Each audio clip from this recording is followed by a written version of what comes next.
Hai, perkenalkan nama saya Lala dari Rewa Cinere, salam kenal. Kali ini saya akan sedikit menjelaskan mengenai proses turun waris. Banyak sekali pertanyaan-pertanyaan terkait proses turun waris ini dan ternyata masih banyak orang-orang yang belum mengetahui apa sih proses turun waris itu. Apa sih yang dimaksud dengan proses turun waris itu? Proses turun waris adalah proses pengalihan nama dari nama pewaris atau almarhum ke nama ahli waris. Mengapa sih turun waris itu diperlukan dan apa saja prosedurnya? Proses turun waris itu diperlukan untuk pembeli baru. Jadi apabila pembeli baru nanti melakukan transaksi, jadi menjamin keamanan bahwa memang aset tersebut adalah hak dari para ahli waris. Sebenarnya gampang banget untuk mengurus proses turun waris ini, asalkan kita mau menyediakan waktu dan juga kita bisa, kalau kita nggak punya waktu, kita bisa minta tolong bantuan notaris.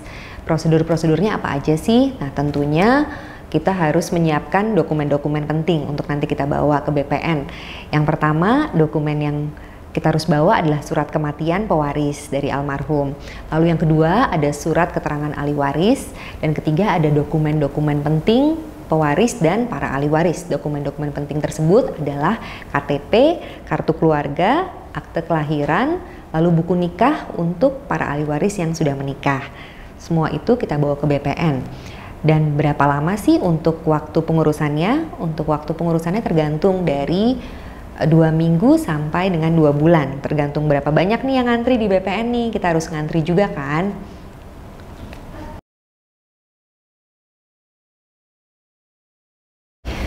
Nah, untuk proses turun waris ini juga ada pajak-pajaknya, dinamakan pajak waris. Gimana sih cara hitung-hitungannya?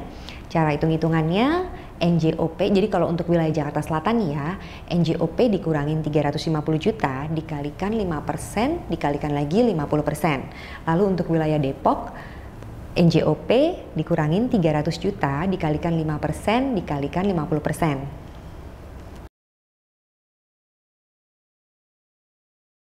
Nah, untuk mengurus sendiri nanti di BPN akan ada biaya administrasinya. Biaya administrasinya itu kalau ada contoh kasus nih, kalau misalkan luas tanah 500.000 mencapai 500.000 per meter dengan luas keseluruhan 100 meter, maka biaya administrasinya adalah sebesar 100.000. Kalau misalkan nilai tanah mencapai 400 juta, maka biaya administrasinya adalah sebesar 400.000.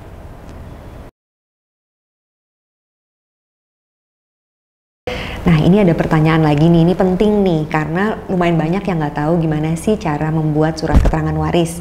Jadi untuk langkah pertama kita harus meminta surat pengantar dari RT RW setempat. Setelah itu surat pengantar tersebut kita bawa ke kelurahan, lalu dari kelurahan kita akan membawa surat pengantar untuk ke pengadilan agama agar dibuatkan fatwa waris. Setelah itu dokumen yang sudah jadi semua tersebut kita bawa ke BPN untuk pengurusannya.